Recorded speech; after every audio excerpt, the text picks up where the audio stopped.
기독교 강요 4권 제17장 22번째 표징과 표징으로서 의미되는 본체를 연결하는 존재 동사 이다의 용법. 그러나 어떤 괴팍한 사람들은 다른 모든 일에 목매하면서도 이것은 이다라는 표현 하나만을 끝내 고집하면서 이 비밀을 다른 모든 비밀로부터 철저히 분리시키고자 한다. 이에 대한 해결책은 어렵지 않다. 그들은 여기에 나오는 존재 동사 이다는 너무나 말의 힘이 강하기 때문에 어떤 비유도 허용하지 않는다고 주장한다. 이 점을 그들에게 양보한다고 치자. 그렇다고 하더라도 당장 우리는 바울이 떡을 그리스도의 몸에 참여함이라고 부를 때 그 말씀 가운데서 존재 동사를 잊게 된다. 그리스도의 몸과 교통함은 그리스도의 몸 자체와 다름에도 불구하고 이 단어로 연결되어 있음을 보게 되는 것이다. 실로 성례들이 다루어지는 곳에서는 거의 동일한 단어가 발견된다. 내 언약이 너희에 있어 이것이 여호와의 유월절이니라. 더 많은 예를 들 것 없이 그 반석은 곧 그리스도시라라고 바울이 전하는 말씀을 보자. 왜 그들은 본문에 나타나는 존재 동사가 그리스도의 말씀에 사용될 때보다 말의 힘이 약하다고 생각하는가? 그리고 요한이 전하는 예수께서 아직 영광을 받지 않으셨으므로 성령이 아직 그들에게 계시지 아니하시더라 라는 말씀에서는 존재 동사의 작용이 어떠한가? 이에 대해서도 그들이 대답하도록 하자. 만약 그들의 법칙을 옳다고 여기고 그것에 고착된다면 우리는 성령의 영원한 본질을 파괴하고 말 것이다. 그들은 마치 성령이 그리스도의 승천에 의해서 비로소 시작된 것처럼 여기기 때문이다. 세례를 중생의 씻음과 새롭게 하심이라고 전할 때 바울의 의미하는 말은 무엇인가? 세례가 무익한 자들이 많음에도 불구하고 왜 이렇게 전하는가? 마지막으로 그들이 이에 대답하도록 하자. 그러나 바울이 전하는 교회가 그리스도라는 말씀보다 더 강력하게 그들을 논박하는 것은 어디에도 없다. 사도는 교회가 사람의 몸과 유사함을 유추한 후 그리스도도 그러하니라 라고 덧붙이는 바, 이로써 그리스도가 하나님의 독생하신 아들 그 자신이시라는 사실이 아니라 지체들 가운데 계신 그 아들이시라는 사실을 전하고자 한다. 이러한 논의를 통하여 나는 이미 내 논지를 밝혔다고 생각한다. 건전하고 올바른 사람들이라면 우리를 향해 퍼붓는 우리 적들의 중상들을 혐오스럽게 여길 것이다. 그들은 우리가 그리스도의 말씀을 불신한다고 비방한다. 그러나 우리도 그들 못지않은 순종적인 자세로 그의 말씀을 포용하고 그들보다 더한 독실함을 가지고 신중하게 다룬다. 부연하자면 그들은 그리스도의 말씀이 자기들의 완고함을 지켜주는 방패 역할만 제대로 해준다면 그 말씀을 통하여서 그가 뜻하시는 바가 무엇인지에 대해서는 개의치 않는다. 그들의 이러한 교만한 자만에 비해서 우리가 그리스도의 권위를 얼마나 대단하게 여기고 있는지는 이에 대한 우리의 검토를 통하여서 입증되어야 할 것이다. 가증스럽게도 그들은 사람의 지각은 그리스도가 자기의 거룩한 입을 통하여 드러내 주신 것을 우리가 믿지 못하도록 방해한다고 교만을 떨며 주장한다. 그러나 이러한 비난을 가함으로써 얼마나 불순하게 그들이 우리에게 짐을 지우려고 하는지에 대해서는 이미 많은 부분이 분명히 밝혀졌고 아래에서 더욱 확실하게 드러나게 될 것이다. 그러므로 그 무엇도 우리가 친히 말씀하시는 그리스도를 믿는 것과 그가 이것 혹은 저것을 지시할 때에 우리가 즉시 따르는 것을 막을 수 없다.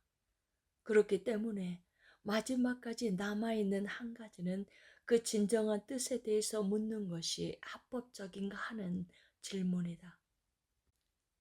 23번째, 어느 한 구절을 취해서 단지 문자적으로만 해석함으로써 그리스도의 성찬 제정의 말씀을 왜곡시키는 자들의 궤변. 이 미련한 교사들은 배운 사람들처럼 보이려고 문자에서 아주 조금이라도 벗어나는 것을 금한다. 그러나 그들의 입장은 지지될 수 없다. 아무 해석도 없이 하나님을 용사라고 부르는 성경 말씀을 그냥 받아들이게 되면 이는 지나치게 거친 표현이 될 것이기 때문이다. 나는 이 말씀이 하나님의 어떠하심을 사람들과 비교하는 가운데서 주어진 것이라고 믿는다. 옛날에 신인 동용 동성론자들은 하나님의 눈이 보신다. 그의 귀에 들렸다. 그의 손이 펼쳐졌다. 땅은 그의 발판이다 등의 말씀들을 탐욕스럽게 낚아채서 그것들을 유일한 구실로 삼아서 정통적인 교부들을 괴롭혔다. 성경이 하나님 자신께 돌리고 있는 하나님의 몸이 그 교부들에 의해서 탈취되었다고 비난의 목소리를 높이고는 했던 것이다. 이러한 법이 받아들여지게 된다면 끝도 없이 횡행하는 야만이 믿음의 빛을 모두 잠식하고 말 것이다. 이런 광적인 사람들이 자기들 소견대로 마음껏 성경 모두를 들춰내서 토시 하나하나 반박하도록 내버려 둔다면 얼마나 기괴한 부조리들이 그들로부터 흘러나올 것인가. 그들의 반론에 따르면 공경에 처한 자기의 제자들에게 특별한 위로를 준비하신 그리스도가 모호한 말씀이나 수수께끼 같은 말씀을 하셨을 리가 없다는 것이다. 정작 그들은 우리 대신에 우리가 해야 할 말을 하고 있다. 만약 제자들이 마음속으로 떡은 몸의 징표였기 때문에 떡이 몸이라고 불린 것은 비유적이었다는 생각을 하지 않았더라면 의심할 바 없이 그들에게는 이런 기상천외한 일로 인한 큰 혼란이 있었을 것이다. 요한이 전하는 바에 따르면 그들은 심지어 아주 작은 어려움에도 그것이 닥치자마자 거의 동시에 당혹감에 사로잡혀 어찌할 줄을 몰랐다. 그들 가운데는 어떻게 그리스도가 아버지께 가실 것인지에 대한 논쟁이 있었다.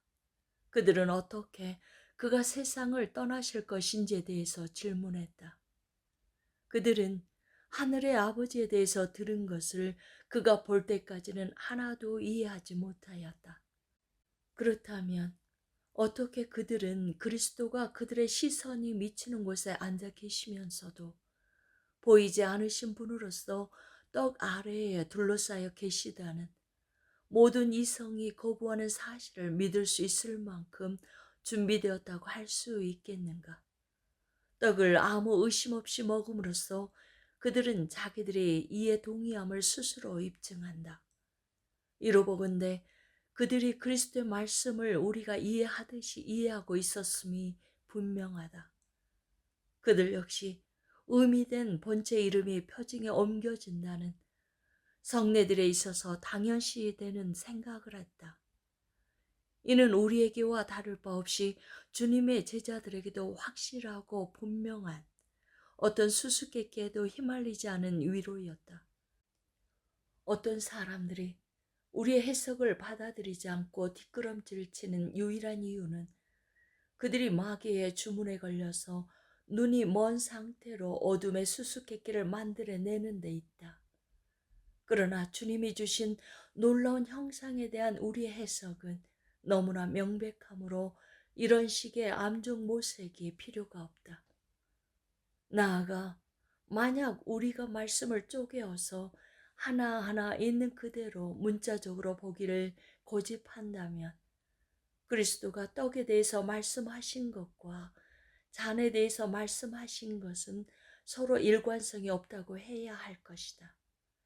그는 떡을 몸이라고 잔을 피라고 부르신다. 이는 몸과 피를 뒤섞는 반복이거나 몸을 피로부터 나누는 분할이거나 둘 중에 하나일 것이다.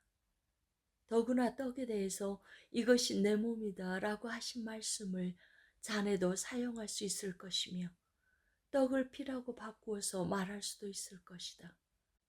만약 그들이 우리는 징표들이 어떤 목적이나 용법으로 제정되었는지를 고려해야 된다고 대답한다면 나는 그것을 인정한다. 그렇다고 해서 떡이 피이고 잔이 몸이라는 부조리로 귀결되는 그들의 오류는 결코 지워지지 않는다.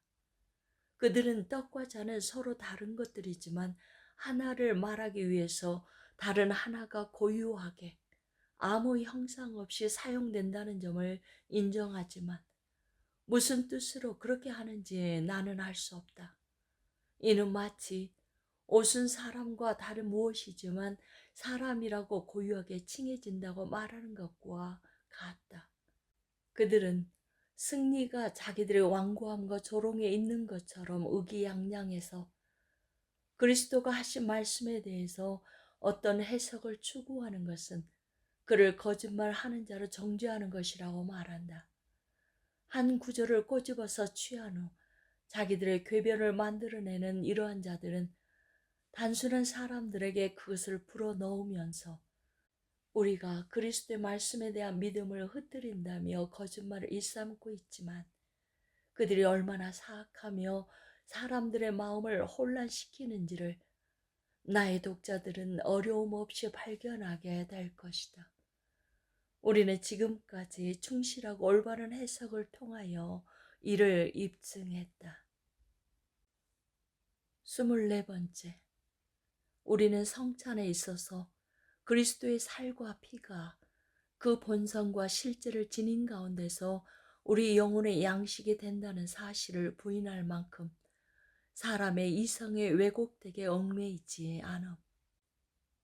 이런 허구로 인한 수치를 완전히 씻어내려면 그들이 거론하는 또 다른 혐의도 일소해야 한다. 그들은 우리가 사람의 이성에 심히 얽매여서 자연의 질서가 허락하는 것과 상식이 명령하는 것 이상을 하나님의 권능에 돌리지 않고 있다고 자랑 삼아 말한다. 이런 사악한 증상을 일삼는 자들에게 나는 내가 전하던 교리 자체를 환기시키고자 한다. 나는 사람의 이성의 잣대로는 이 비밀을 결코 측량할 수 없으며 그 비밀은 자연의 법들에 종속되지도 않는다고 충분히 분명하게 보여준 적이 있었다. 우리의 몸은 떡과 포도즙으로 양육되지만 그리스도는 하늘로부터 우리의 영혼을 자기의 살로서 먹이신다고 우리는 배운다. 이것이 자연과학으로부터 비롯되는 것인지를 나는 당신에게 묻는다. 영혼을 살리는 이 힘은 어디로부터 육체로 오는 것인가? 모든 사람은 그것이 자연적으로 되는 것이 아니라고 말할 것이다. 그리스도의 살이 우리 속으로 들어와서 양식이 된다는 것은 사람의 이성을 결코 즐겁게 하지 못할 것이다. 요컨대 우리의 교리를 맛본 사람은 누구든지 하나님의 은밀한 권능에 대한 경탄을 그곳에서 발견하게 될 것이다. 그러나 우리가 여기서 거론하고 있는 미련한 열성주의자들은 자기들을 위하여 스스로 조작한 기적이 제거되고 나면 하나님 자신도 그의 권능과 함께 사라지게끔 한다. 나는 독자들이 우리의 교리가 주는 유익이 무엇인지를 부지런히 헤아려 보기를 다시 한 번 더 권고하고자 한다. 그것은 단지 상식에 의지하고 있는가 아니면 믿음의 날개를 달고 세상을 넘어 하늘로 치솟아 오르고 있는가. 우리는 그리스도가 외적인 징표와 자기의 영으로서 우리에게 내려오셔서 자기의 살과 자기의 피의 실제로서 우리를 참되게 살리신다고 말한다. 성찬을 제정하시며 제자들에게 들려주신 그리스도의 말씀 몇 마디에는 그 근저에 많은 기적들이 있다. 이를 느끼지 못하는 자들은 어리석음 그 이상의 목매함이 사로잡혀 있다. 영혼이 땅에 기원을 두고 죽음을 겪었던 살로부터 영적이고 천상적인 삶을 빌린다는 것보다 더 자연을 멀리 벗어나는 것은 그 어디에도 없을 것이다.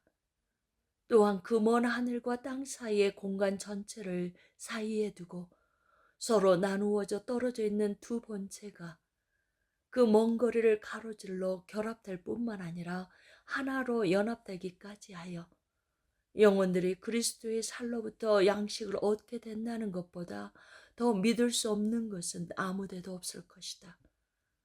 그러므로 앞뒤도 분간하지 못하는 뒤틀린 자들이 우리가 사악한 의도를 가지고 무한한 하나님의 권능을 어느 모로 제한시키려고 든다는 추한 말을 퍼뜨리면서 우리를 향한 증오심을 유발시키고자 하는 것을 그치게 하자. 그들은 어리석게 잘못을 범하고 있거나 아니면 간악하게 거짓말을 하고 있기 때문이다.